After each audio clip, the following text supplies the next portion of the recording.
Buenas tardes a todos. Soy la doctora Sandra Morocho, anestesióloga del Hospital General Enrique Garcés. Hoy les voy a hablar de la ventilación mecánica protectiva, pero no como ustedes la han escuchado antes. Hoy voy a ir más allá de las atelectasis, porque el problema real no es el colapso alveolar, es la energía que transmitimos al pulmón con cada ciclo pulmonar.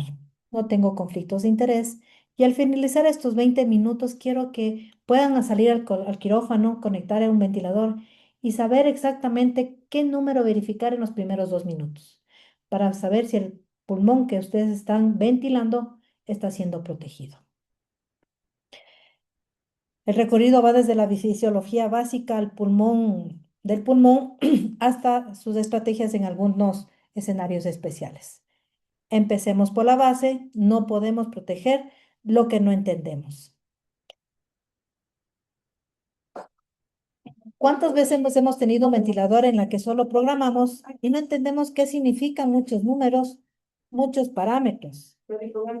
Y aquí podemos ver cómo nosotros generalmente hacemos ventilaciones en modo controlado por volumen.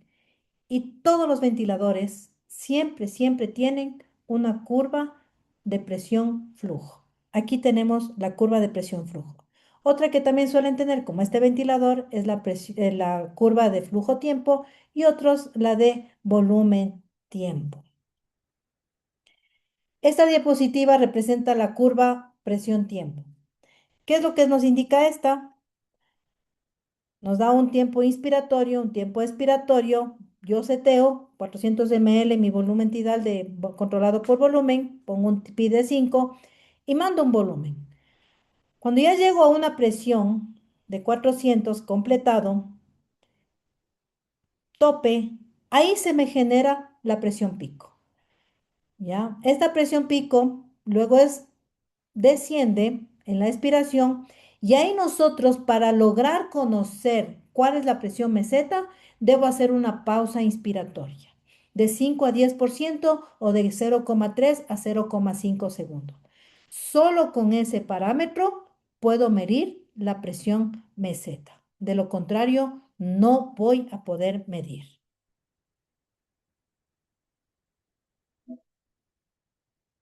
Luego tenemos,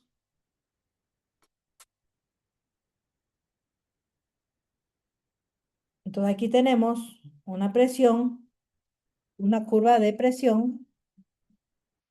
¿Ya? Tenemos presión pico de 17, meseta 16 y PIB de 5. Esta diapositiva nos indica tres patrones diferentes de curva. Cuando aumentan las presiones del ventilador, la primera presenta una curva normal, el aire viene, sale, normalmente no existe resistencias, pero algo ocurre en la curva 2. Y como ustedes se habrán dado cuenta, aquí tenemos que nuestra presión pico se elevó. ¿Ya? ¿Qué es lo que está diciendo? No hay problema en el alveolo. Aquí hay problema es en la vía aérea.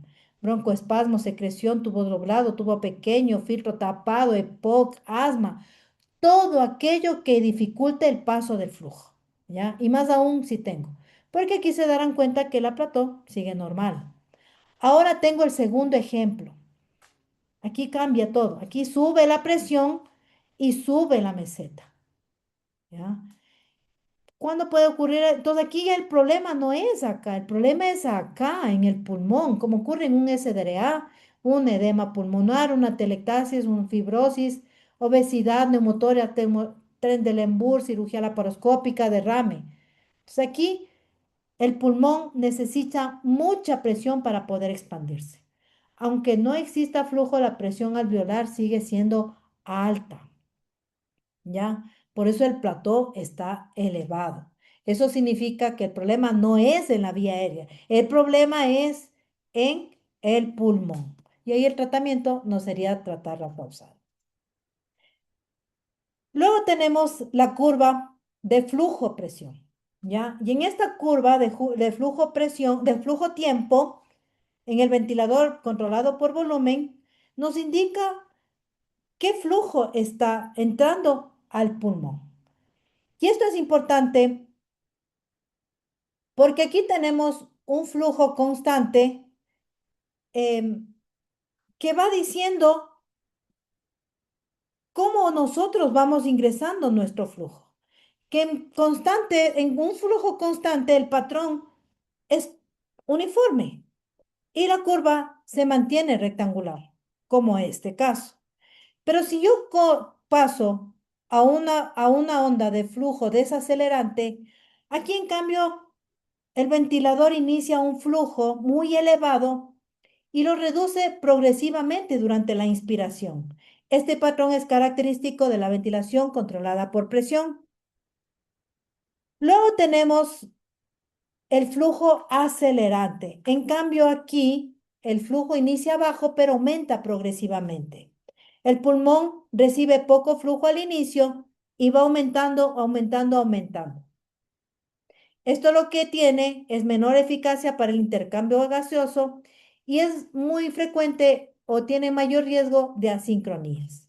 Y luego tengo el flujo sinusoidal, muy parecido a la respiración fisiológica, ¿ya? En la espontánea, sin problema. Entonces aquí vemos un flujo, una curva de flujo, tiempo. Y cuando vemos esta base, tenemos que hablar cómo proteger eso, ¿ya? Y aquí tenemos algunos pilares. Volumen corriente, volumen peseta, PIB, drive pressure, compras, poder mecánico. Empecemos, bueno, antes de empezar, el ventilador no mide directamente el volumen, genera presión y el resultado es que entra volumen. Pero eso debemos monitorizar, por eso debemos monitorear la presión. La presión pico incluye resistencia más elasticidad. No me sirve para evaluar el riesgo alveolar, no así la presión plató, con la pausa de medio segundo. Si me dice cuánta presión llega al alveolo. Y la diferencia entre la presión pico y la presión plató nos va a dar la presión de inspiración y entre la presión meseta y el PIB, el drive pressure. Aquí vamos con el primer pilar de protección en la ventilación mecánica, el volumen corriente. La regla más importante, 6 ml por kilo, pero aquí hay una diferencia, ojo, no es por peso real, es por peso predicho y aquí tengo la fórmula, ¿ya? Porque no es lo mismo, tengo un obeso de 120 kilos que mide 1,70 versus a un paciente de 70 kilos que también mide 1,70. Si yo programo por peso, mi paciente de 120 kilos va a recibir el doble, pero la cantidad de alvéolos no va a estar en el doble. Por eso es que esta fórmula lo que maneja es la talla. Y lo ideal aquí es manejarlo en base a la talla. Luego tenemos la presión meseta.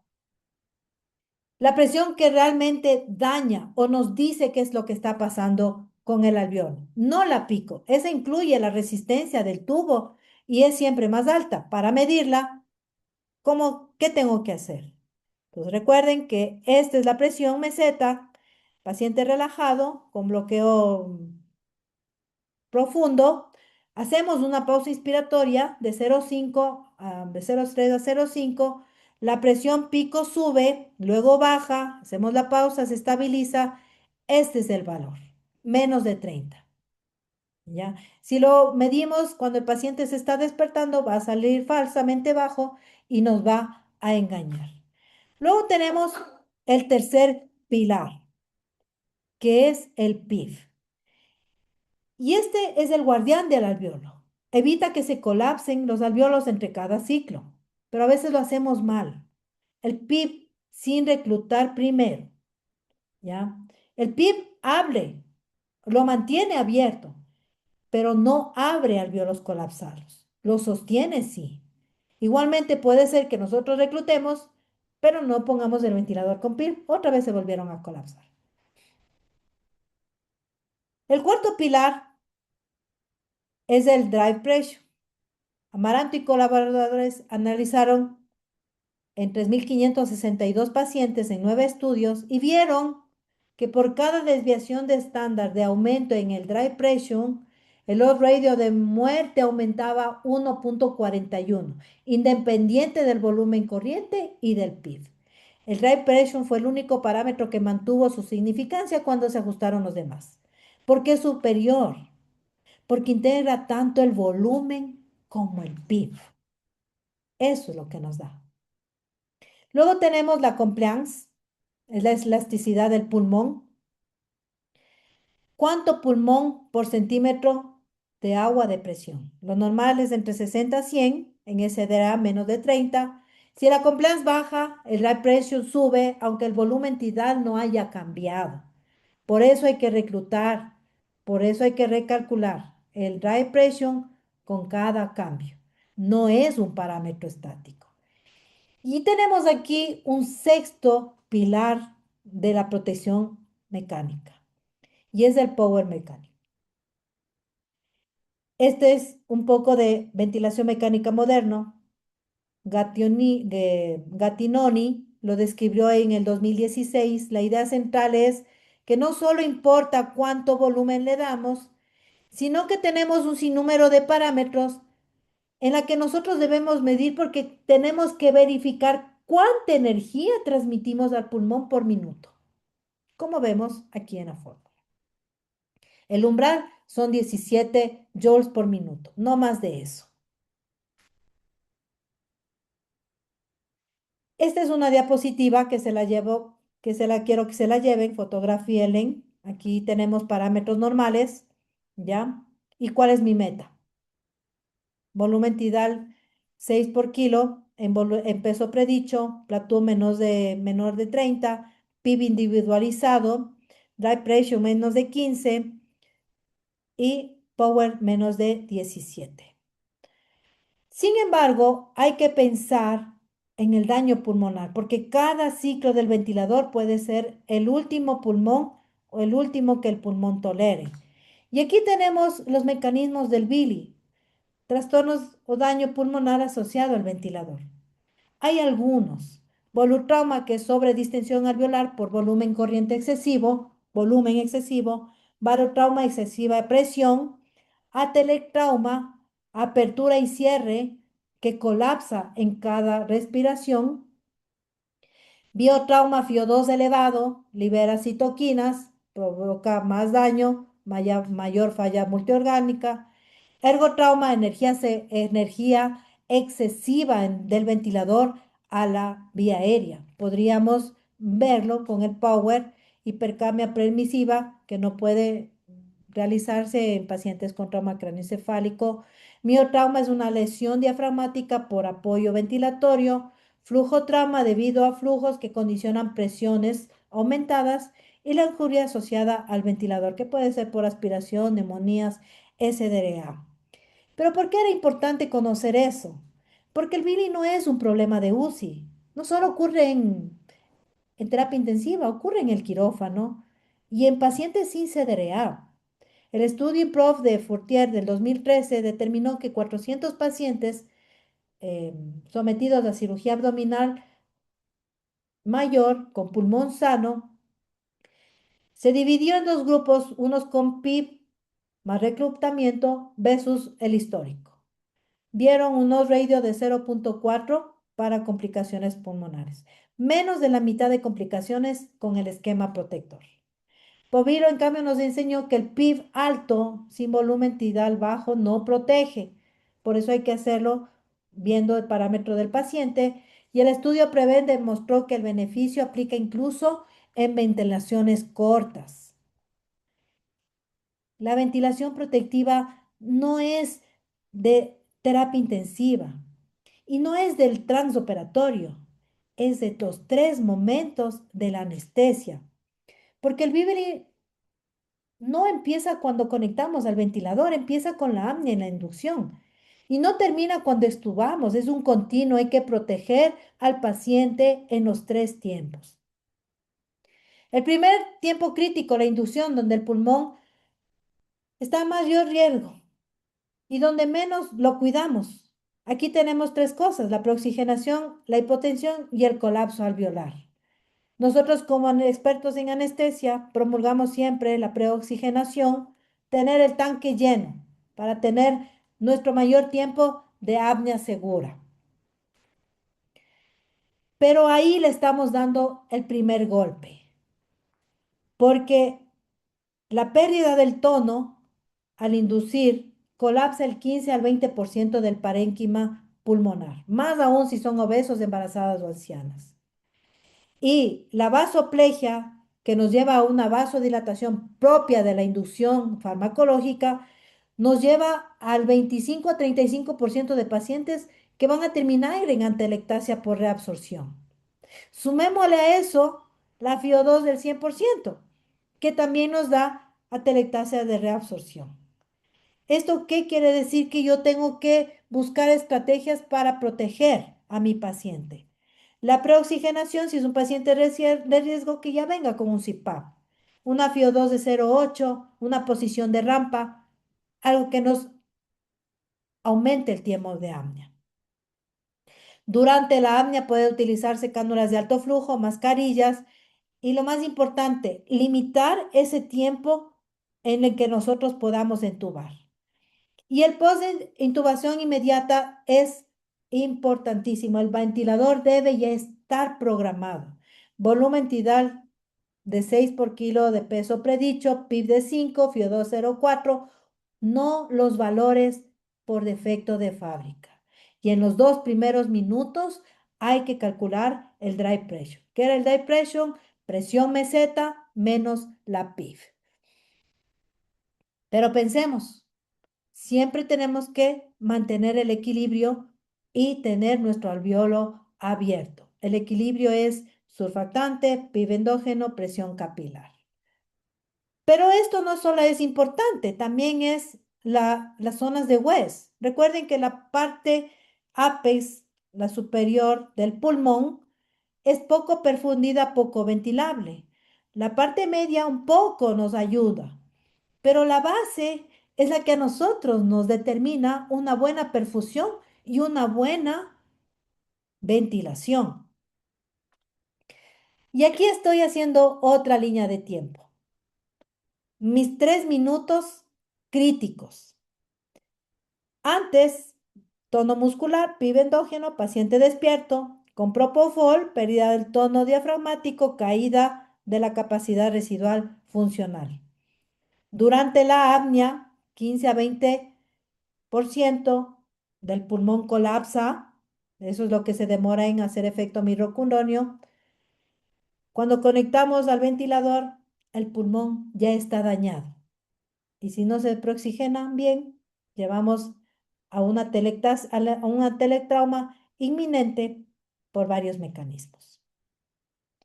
Pero no solo esto es importante, el segundo tiempo también es importante, porque como ya vimos en la inducción, ya tenemos un teletrauma, ahora debemos reclutar. Y esto es la regla de oro, porque a veces subimos PIB, mandamos más volumen, mandamos más FIO2, pero resulta que no reclutamos. Mi PIB, si no recluto, no tengo abiertos los alveolos, mi PIB no va a sostener al alveolo. El PIB lo único que hace es sostener al alveolo abierto, pero si está chiquito, ese alveolo no va a abrirse. Entonces hay que reclutar esos alveolos. Pero también hay que tomar en cuenta que sin perfusión no hay protección.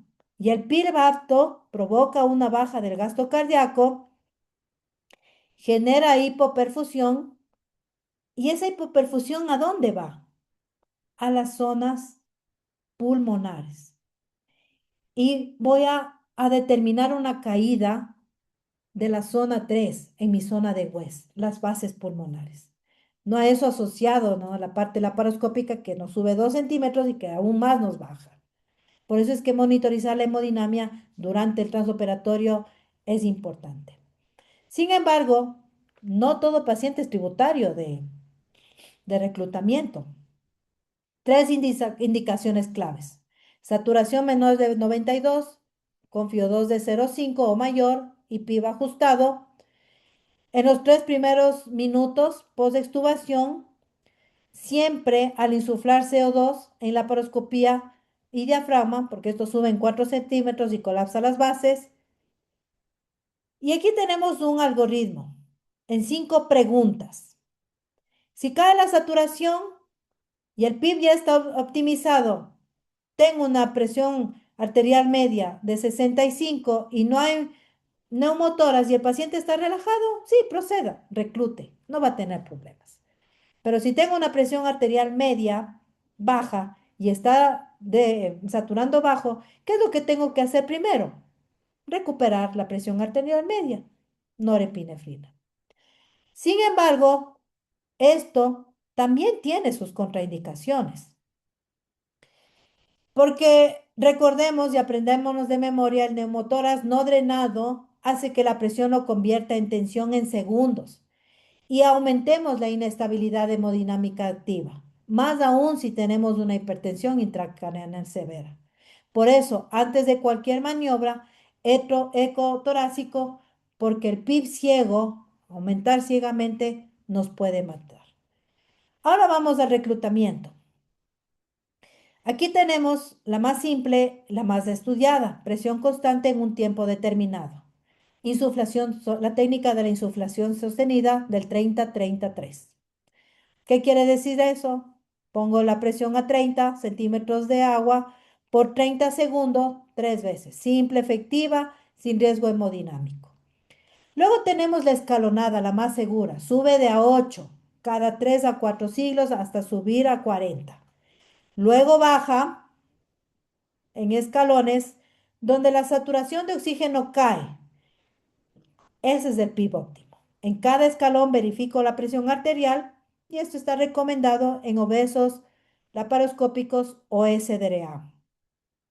No voy a ahondar sobre reclutamiento, esto es motivo de otra exposición, pero lo ideal podríamos hacerlo estos dos tipos de reclutamiento. Luego tenemos el tercer tiempo, el posoperatorio. 30-40% de los fallos respiratorios graves ocurren en las 24 horas post-extubación. Por eso sería útil utilizar 3 herramientas. La extubación en semisentado, 30-45 grados. CPAP profiláctico en pacientes de riesgo, ¿ya? O catéteres de alto flujo. Estar pendiente en las señales de alarma. ¿Cuáles son? Saturación de oxígeno menor a 94, con FIO2 de 0.0 y PIB ajustado, frecuencia respiratoria más 98 o uso de músculos accesorios. Cuando ven eso, no suban la FIO2, no cambien a mascarilla, escalen. Posiblemente ya necesita un CPAP, un BiPAP o un catéter de alto flujo. Aquí tenemos otra línea del tiempo, ya, los primeros 10 minutos en 4 pasos, posición y oxígeno, vigilancia activa, ya. Decisión a los 5 a 10 minutos de estar pendiente siempre de 2 problemas graves, que es el laringoespasmo y el edema de glotis.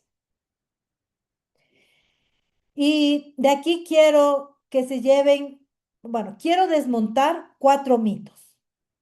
PIB alto, siempre reclutar antes, ¿ya? El PIB sin reclutamiento no me sirve, ya les expliqué. El PIB no abre, solo sostiene. Otro mito, la protección es solo para UCI y SDRA, falso, ocurre en el quirófano desde la inducción. Otro mito, la FIO2 de 1 sin consecuencias, falso. Genera telectasias por absorción masiva. La cirugía corta no necesita volumen tidal bajo, falso. El BILI ocurre en la primera hora. Y esta es otra diapositiva para fotografiar los 6 dominios, los más violados en la práctica. ¿Cuáles son? TOF cuantitativo, no clínico, no lo hacemos. 30-40% de los pacientes que aprietan la mano tienen bloqueo residual. Y el test de fuga, si la fuga es menor de 110 ml, alta probabilidad de edema post-extubación, dexametasona obligatoria. Y siempre, siempre está pendiente de la hemodinamia. Los 3 soportes no son equivalentes. El CPAP, primera línea, cirugía mayor, obesidad, alto flujo, en hipoxia, hipocarmia, ventilación no invasiva, superior en hipercamia. Pacientes con EPOC, obesos. Y aquí tenemos un algoritmo integrado de extubación El plan de extubación empieza antes de retirar el tubo. Aquí tengo, lo que primero tenemos que hacer es estratificar, bajo riesgo, alto riesgo. Luego extubar con soporte inmediato o sin soporte inmediato. Y el tercero sería monitorear. Y si es que mi paciente no repunta, pues pasemos a no invasiva, pasemos a reintubación. No esperemos a que mi paciente colapse.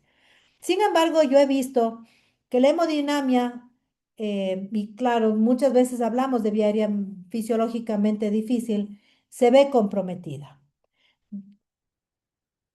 El ventrículo derecho y el pulmón son socios. El PIB que protege el pulmón puede matar el corazón derecho. Por eso cada centímetro de PIB comprime las cavas, reduce el retorno venoso y la hipotensión convierte la zona 3, ¿se acuerdan de las zonas de Weiss, ya, de pulmón, en zonas 1, que eran no ventilables, no perfundibles, no me sirven. Y el objetivo real no es la saturación de oxígeno, es la entrega de oxígeno, que es gasto cardíaco por contenido arterial de oxígeno.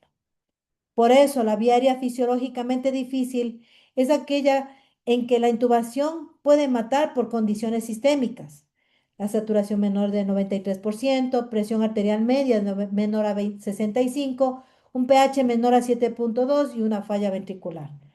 El principio no es entubar más rápido de lo que el paciente pueda tolerar hemodinámicamente. Hay que usar los vasopresores.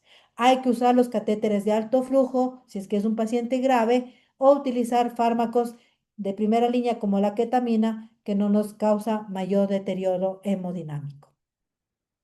Como síntesis, un paciente hemodinámicamente comprometido que necesita intubación es la suma de dos módulos.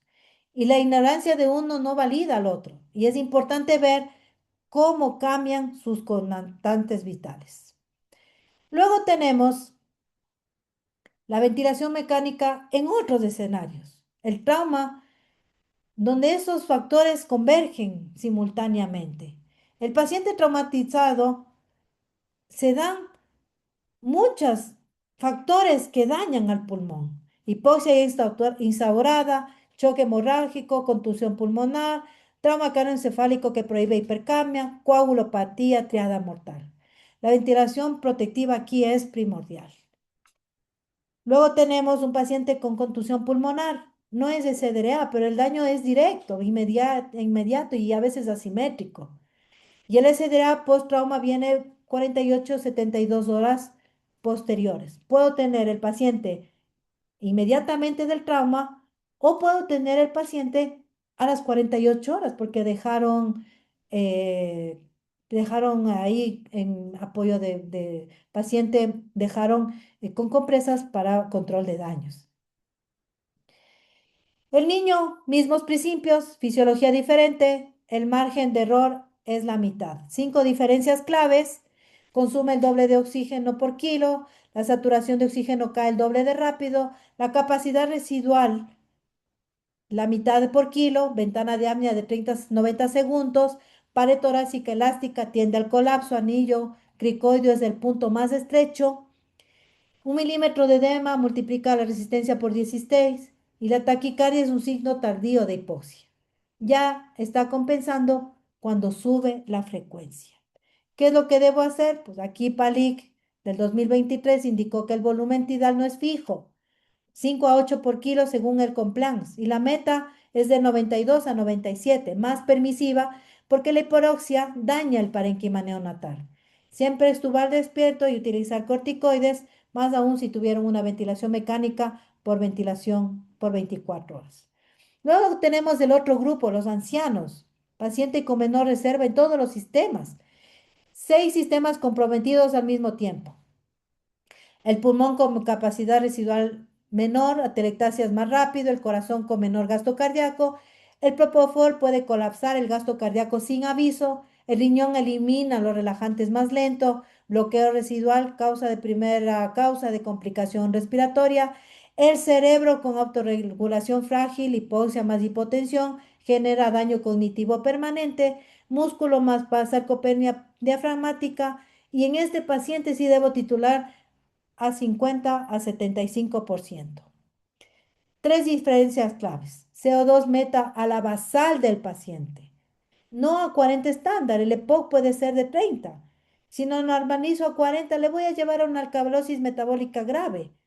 Y estos pacientes sí tengo que pensar en una ventilación no invasiva, es superior a la de alto flujo, especialmente si son mayores de 65 años y con cardiopatía.